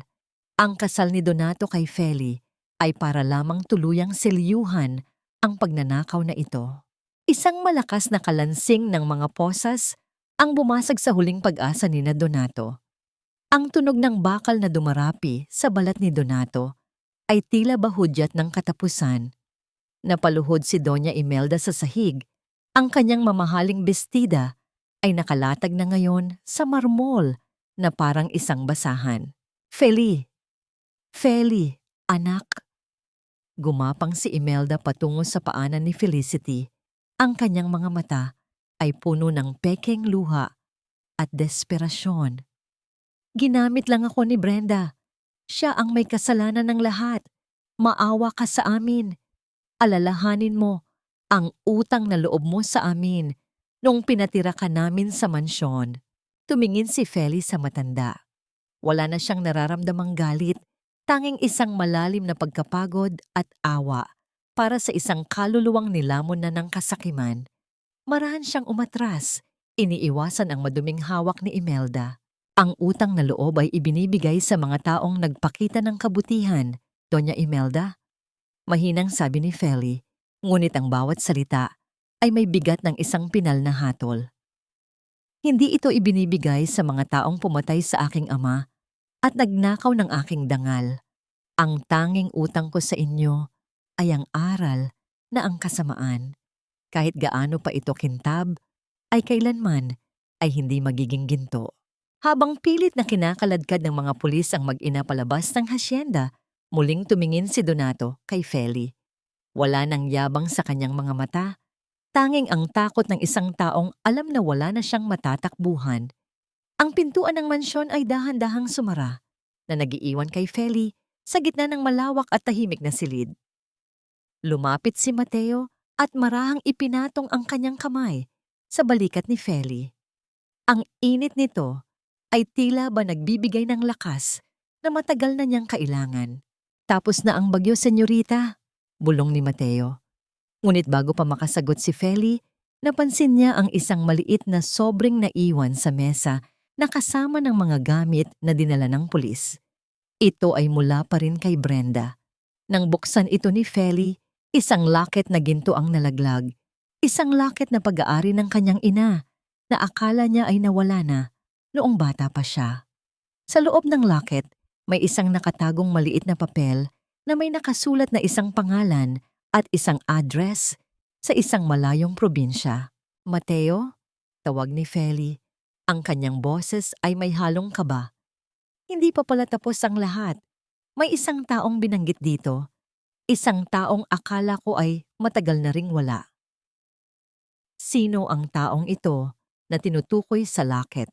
At ano ang kinalaman nila sa tunay na dahilan kung bakit pilit na binura ng mga Santos ang pagkatao ni Felicity? Ang katahimikan ay hindi nangangahulugan ng kapayapaan. Kung minsan, ito ang pinakamalakas na sigaw ng isang pusong nahanap na ang huling piraso ng katotohanan. Nakatitig si Felicity sa maliit na papel na nanggaling sa loob ng gintong laket.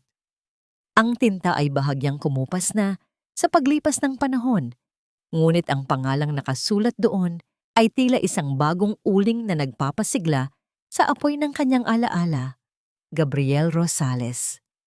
Ang kanyang nakatatandang kapatid, ang lalaking 10 taon na niyang ipinagluluksa matapos sabihin ni Doña Imelda na namatay ito sa isang aksidente sa dagat habang siya ay nasa malayo. Buhay siya, Mateo, bulong ni Feli. Ang kanyang boses ay nanginginig sa pagitan ng matinding kagalakan at hapdi. Pinaniwala nila ako na mag-isa na lang ako sa mundo. Pinutol nila ang bawat hibla ng aking pamilya para mas madali nila akong mabilanggo sa kanilang mga kamay. Hindi nag-aksaya ng panahon si Feli. Kasama si Mateo, tinahak nila ang daan patungo sa isang maliit at tahimik na bayan sa pampang ng Quezon. Ang biyahe ay balot ng katahimikan, isang uri ng paghihintay na nagpapabigat sa bawat hininga. Ang bawat pag-ikot ng gulong ng sasakyan ay tila ba pagbabalik sa nakaraang pilit na ibinaon ni na Donato at Imelda.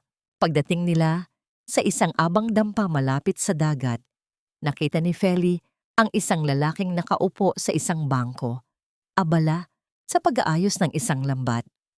Ang bawat kilos nito ay mabagal, puno ng pagtitiis. Nang marinig ng lalaki ang tunog ng sasakyan, dahan-dahan itong tumayo. Ang kanyang mukha ay may mga bakas ng hirap, ngunit ang kanyang mga mata, ang mga matang kasing kulay ng sa kanilang ama, ay hindi nagbago. "Gabriel?" Tawag ni Feli. Ang kanyang boses ay halos hindi lumabas sa kanyang lalamunan dahil sa matinding emosyon. Nanigas ang lalaki. Ang hawak niyang lambat ay dahan-dahang nalaglag sa buhangin na lumikha ng isang mahinang kaluskos sa ilalim ng kanyang mga paa. Tumingin siya kay Feli at sa loob ng ilang segundo, ang 10 taon ng pagkakahiwalay ay tila ba naglaho na parang bula sa hangin. "Feli? Ang aking maliit na mananahi?" Ang boses ni Gabriel ay puno ng pait at pananabik. Ang pagtatagpong iyon ay hindi naging marahas o maingay. Ito ay isang tahimik na pagbagsak ng lahat ng mga pader ng kasinungalingan. Sa ilalim ng naglalagablab na sikat ng araw, nagyakap ang magkapatid. Isang yakap na nagdadala ng lahat ng mga luhang hindi nila nailabas sa loob ng mahabang panahon. Doon nalaman ni Feli ang huling bahagi ng maitim na balak ng mga Santos. Ipinatapon si Gabriel at pinagbantaan ang buhay nito kung muling magpapakita kay Feli. Ginawa nilang bilanggo ang magkapatid sa magkaibang paraan. Ang isa sa yaman at panlalait, ang isa sa hirap at pagtatago. "Tapos na, kuya," bulong ni Feli habang hinahaplos ang magaspang na kamay ng kanyang kapatid. "Wala na silang kapangyarihan sa atin. Ang Hacienda Rosales ay muling bubuksan ang kanyang mga pinto para sa tunay nitong mga anak." Bumalik sila sa mansyon kasama si Gabriel. Ngunit bago pumasok sa malaking gate, huminto muna si Feli sa tapat ng gumuhong labi ng kanyang lumang talyer na sinunog ni Donato. Ang mga abo ay naroon pa rin, tinatangay ng mahinang hangin. Kinuha ni Feli ang isang maliit na piraso ng bakal na natira mula sa kanyang makinang panahi, isang matigas na bahagi na hindi natunaw ng apoy. "Mateo, Kuya Gabriel," sabi ni Feli. Ang kanyang tindig ay puno ng bagong lakas at kapayapaan. "Ang bawat bahagi ng buhay ko na sinira nila ay muli nating itatahi. Pero sa pagkakataong ito, gagamit tayo ng mga hibla ng katarungan at pagpapatawad sa ating mga sarili." Sa loob ng mansyon, habang inihahanda ang huling selebrasyon para sa muling pagsasama ng pamilya Rosales, lumapit si Mateo kay Feli. May hawak siyang isang maliit na kahon. "Senyorita, may huling balita mula sa korte," wika ni Mateo. "Si Doña Imelda ay humihiling na makita ka bago sila ilipat sa pambansang bilangguan. Sinasabi niyang mayroon siyang huling hiling na tanging ikaw lang ang makakapagbigay." Napatigil si Feli. Ang kanyang puso ay tila ba sinusubok muli. Handa na ba siyang harapin ang babaeng sumira sa kanyang buhay para sa isang huling pagkakataon, o hahayaan na lang niya itong mabulok sa dilim ng nakaraan? "Pupunta ako, Mateo," matatag na sagot ni Feli. "Hindi dahil may utang na loob pa ako sa kanya, kundi dahil gusto kong makita niya ang isang babaeng hindi na niya kayang saktan." Ang bawat pinto na nagsasara sa ating likuran ay hudyat lamang na ang silid ng ating nakaraan ay wala ng puwang sa ating kinabukasan. Ang amoy ng luma at mamasamasang semento ay nanunuot sa ilong ni Felicity habang binabaybay niya ang madilim na pasilyo ng pambansang bilangguan. Ang bawat yabag ng kanyang sapatos sa malamig na sahig ay tila ba isang mabigat na batingaw na umaalingaw-ngaw sa katahimikan ng paligid. Hindi na siya ang babaeng nakayuko at nanginginig sa takot. Bawat hakbang niya ngayon ay puno ng awtoridad at kapayapaang nahanap niya sa gitna ng bagyo. Sa dulo ng pasilyo, sa likod ng isang makapal na rehas na bakal, nakita niya si Doña Imelda. Ang matanda ay nakasuot ng kupas na kulay kahel na uniforme. Wala na ang kanyang mga mamahaling alahas, wala na ang maayos na ayos ng buhok, at ang kanyang mukha ay tila ba lumiit at tumanda ng 10 taon. Ang kanyang mga mata, na dati ay naglalabas ng apoy ng pagmamataas, ngayon ay balot na ng labis na takot at pangungulila. Feli, dumating ka. Ang boses ni Imelda ay tila isang tuyong dahon na hinihipan ng hangin. Paos, mahina, at puno ng pagmamakaawa. Nanatiling nakatayo si Felicity sa harap ng rehas. Pinagmamasdan niya ang babaeng dating naghari sa kanyang buhay sa loob ng 6 na buwan. Wala siyang nararamdamang galit, wala ring saya sa nakikita niyang kalagayan nito. Ang tanging naroon ay isang malalim na pakiramdam ng pagwawakas. Sabi ni Mateo, "May huling hiling ka." Mahinang sabi ni Feli. Ang kanyang boses ay kalmado. Tila ba isang payapang sapa matapos ang isang malakas na ulan. "Feli, anak, patawarin mo ako." Gumapang si Imelda patungo sa rehas. Ang kanyang mga nanginginig na kamay ay pilit na humahawak sa malamig na bakal. "Hindi ko gustong mabulok dito. Si Donato, ang anak ko, nawalan na siya ng bait sa loob. Tulungan mo kaming makalabas. Gagamitin ko ang huling perang itinago ko para bayaran ang lahat ng kinuha namin. Just please get us out of here." Isang mapait na ngiti ang dahan-dahang gumuhit sa mga labi ni Felicity. Inilabas niya ang isang maliit na tela mula sa kanyang bag. Isang piraso ng telang itim na may bakas ng sunog, ang huling labi ng kanyang talyer. Inilapit niya ito sa rehas. "Ang telang ito, Doña Imelda, ay simbolo ng lahat ng sinunog niyo sa akin. Ang aking dangal, ang aking pangarap, at ang buhay ng aking ama." Wika ni Feli, ang bawat salita ay may bigat ng isang pinal na hatol. "Humihingi ka ng laya? Ang tunay na laya ay hindi nakukuha sa paglabas sa rehas na ito. Ito ay nakukuha sa pagtanggap ng parusa sa bawat tahi ng kasalanang inyong ginawa. Feli, maawa ka. Kami ang pamilya mo."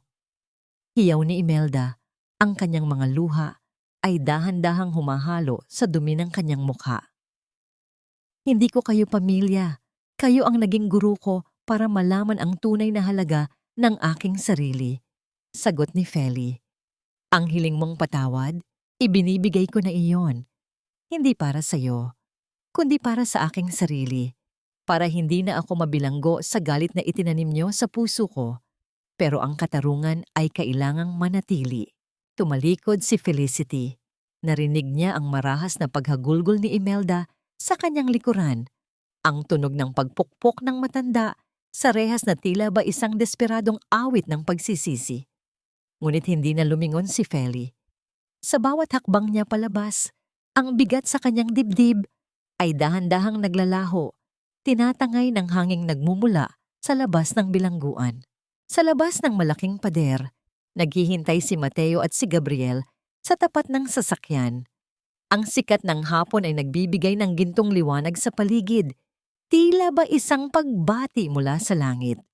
Lumapit si Gabriel at niyakap ang kanyang kapatid. Isang yakap na puno ng pangako ng isang bagong simula. Tumingin si Feli kay Mateo. Ang lalaki ay nakangiti. Ang kanyang mga mata ay punong-puno ng paghanga at pagmamahal na matagal na niyang itinatago. Inilahad ni Mateo ang kanyang kamay. "Handa ka na bang bumalik sa Hacienda Rosales, senyorita?" Tanong ni Mateo. "Handa na ako, Mateo," sagot ni Feli habang tinatanggap ang kamay ng lalaki. "Pero hindi na bilang isang senyorita lamang. Babalik ako bilang isang babaeng marunong ng magtahi ng sarili niyang tadhana." Habang umaandar ang sasakyan palayo, tumanaw si Feli sa bintana. Nakita niya ang mga taong naglalakad sa kalsada, ang mga mananahi sa gilid ng palengke, at ang mga pamilyang masayang nagkakasama.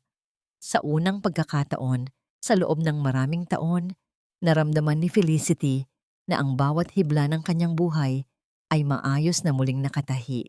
Matatag, maganda, at higit sa lahat, malaya. Ang kwento ng mananahi ay natapos na, ngunit ang kwento ng reyna ng Hacienda Rosales ay nagsisimula pa lamang.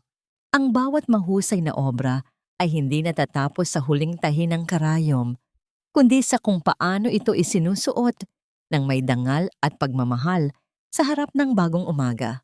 1 taon ang mabilis na lumipas mula nang muling mabuksan ang malalaking gate ng Hacienda Rosales para sa mga tunay nitong nagmamay-ari. Ngunit sa halip na maging isang saradong kaharian ng karangyaan, ang mansyon ay naging isang tahanan ng pag-asa. Ang dating malawak na bulwagan na naging saksi sa pagbagsak ng mga Santos ay isa na ngayong buhay na atelier, ang Rosales School of Fine Stitching. Dito, ang tunog ng bawat pag-ikot ng mga gulong ng makina ay tila isang masayang koro na nagbibigay ng bagong buhay sa mga kababaihang dati ay nawalan na ng pangarap. Nakatayo si Felicity sa gitna ng silid, suot ang isang simpleng puting bestida na siya mismo ang nagtahi. Ang bawat kilos niya ay puno ng biyaya, habang matiyaga niyang tinuturuan ang isang batang ina kung paano dahan-dahang hilahin ang sinulid upang hindi ito maputol. Tandaan mo, Hija, mahinang sabi ni Fele. Ang kanyang boses ay puno ng tamis at karunungan. Ang tela ay parang ating buhay. Maari itong mapunit, maari itong mabahiran, pero basta't hawak mo ang tamang karayom ng pagsisikap, kaya mo itong gawing muli na isang magandang kasuotan. Sa labas ng bintana, makikita si Gabriel na abala sa pakikipag-usap sa mga magsasaka. Ang kanyang dating kupas na suot ay napalitan na ng maayos na barong, at ang kanyang mukha ay hindi na bakas ng hirap, kundi ng katarungang matagal na niyang hinanap. Ang hacienda ay muling naging masagana, hindi dahil sa sakim na pamamalakad, kundi dahil sa pag-ibig na itinanim ng magkapatid sa bawat butil ng lupa. Naramdaman ni Feli ang isang mainit na presensya sa kanyang likuran. Hindi na niya kailangang lumingon para malaman kung sino ito. Ang amoy ng sariwang pin at ang aura ng kaligtasan ay sapat na. Lumapit si Mateo at marahang ipinatong ang kanyang kamay sa baywang ni Feli bago dahan-dahang isinandal ang kanyang ulo sa balikat ng babae. Ang ganda ng iyong mga tinatahi ngayon, Felicity, bulong ni Mateo. Ang kanyang boses ay may dalang kakaibang kilig na nagpapapula sa mga pisngi ni Feli. Pero mas maganda ang kinabukasang binuo mo para sa ating lahat. Humarap si Feli sa lalaking nanatili sa kanyang tabi noong siya ay wala pang kahit ano. Kinuha niya ang kamay ni Mateo at naramdaman ang bawat guhit ng palad nito. Mga kamay na naging kalasag niya sa gitna ng dilim. Mateo, ang katarungan ay nakuha na natin. Ang galit ay wala na sa aking puso. Wika ni Feli habang nakatingin sa malayo, kung saan ang araw ay dahan-dahang lumulubog at nagbibigay ng kulay kahel sa langit. Napatawad ko na sila Doña Imelda at Donato, hindi dahil karapat-dapat sila, kundi dahil karapat-dapat ang puso ko sa katahimikan. At ang iyong kapayapaan ang pinakamahalagang hiyas na meron ka ngayon, sagot ni Mateo bago marahang hinalikan ang noo ni Feli. Handa ka na bang tahiin ang huling piraso para sa ating sariling kasal? Ngumiti si Feli. Isang ngiting kasing ningning ng diamanteng hindi kayang nakawin ng sinuman. Ang kanyang paglalakbay mula sa isang katulong na walang bayad tungo sa pagiging reyna ng kanyang sariling tadhana ay tapos na. Napatunayan niya na ang tunay na utang na loob ay hindi ang pagpapakumbaba sa harap ng mga mapang-api, kundi ang pagpapahalaga sa sariling dangal at ang pagtulong sa kapwa na mahanap din ang kanilang sariling lakas. Hawak ang gintong laket ng kanyang ina, hinarap ni Felicity Rosales ang bukas. Ang bawat hibla ng kanyang buhay ay maayos na muling nakatahi. Hindi na ito madaling mapuputol dahil ang bawat tahi ay pinatibay ng katarungan, pagpapatawad at wagas na pag-ibig. Sa bawat audiobook na diringgan, sa bawat kwentong isasalaysay, ang pangalan ni Feli ay mananatiling simbolo ng isang mananahing nagawang tahiin ang langit mula sa mga basahang itinapon sa kanya ng mundo. Sa bawat paglubog ng araw sa Hacienda Rosales, hindi lamang katarungan ang naghari, kundi ang wagas na kapayapaan sa puso ni Felicity. Ang bawat hibla ng kanyang nakaraan, gaano man ito kapait, ay maayos nang nakatahi sa isang bagong bukas na puno ng dangal at pag-asa. Mga mahal kong tagapakinig, mula sa kailaliman ng aking puso, maraming salamat sa paglalakbay kasama ko hanggang sa huling yugto ng kwentong ito. Sa totoo lang, habang binubuo ko ang bahagi kung saan pinapanood ni Felicity na maging abo ang kanyang talyer at ang makinang panahin ng kanyang ina, naramdaman ko ang isang matinding kirot na tila ba ako mismo ang nawalan ng lahat. Pakiramdam ko noon ay wala ng paraan para muling mabuo ang isang wasak na pagkatao. Ngunit doon ko napagtanto na ang ating buhay ay hindi parang isang piraso ng telang, basta na lamang itatapon kapag napunit. Tayo ang sining, tayo ang mananahi, at ang bawat sugat natin ay tila isang espesyal na burda na nagpapatibay sa ating karakter. Ang kwentong ito ay alay ko sa bawat isa sa inyong nakaranas na maliitin, traidorin o mawalan ng pag-asa. Naway magsilbing paalala si Felicity na ang ating halaga ay hindi kailanman nakadepende sa kung paano tayo ituring ng ibang tao, kundi sa kung paano natin muling bubuuin ang ating sarili mula sa mga pirasong iniwan sa atin ng mundo. Kung kayo ang nasa kalagayan ni Felicity, pipiliin niyo rin ba ang magpatawad upang makamit ang kapayapaan? O mas nanaig sa inyo ang pagnanais na makitang mas lalong maghirap ang mga taong nanakit sa inyo?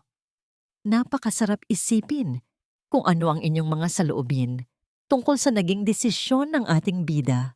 Habang pinapakinggan niyo ang mga huling salitang ito, nasaan kaya kayo? Siguro ay abala kayo sa pagtitiklop ng mga bagong labang damit o baka nagluluto ng hapunan habang ninanamnam ang katahimikan ng inyong tahanan. Gusto ko kayong makilala at marinig ang inyong mga kwento. Ibahagi niyo naman sa ating comment section kung anong bahagi ng buhay ni Felicity ang pinakanantig sa inyong mga puso. Huwag niyo ring kalimutang i-like at i-share ang video na ito bilang suporta sa ating mga kwentong puno ng aral at pag-asa. Hanggang sa muli nating pagkikita sa susunod na kwento, naway manatili kayong matatag, maganda, at malayang magtahi ng sarili ninyong maligayang tadhana. Ingatan niyo ang inyong mga puso. Tula ng kwento. Ang Reyna ng Hacienda Rosales. Paalala, ang lahat ng mga karakter at sitwasyon sa kwentong ito ay katang-isip lamang, nilikha para sa layuning libangan at upang magpahayag ng positibong mensahe sa buhay.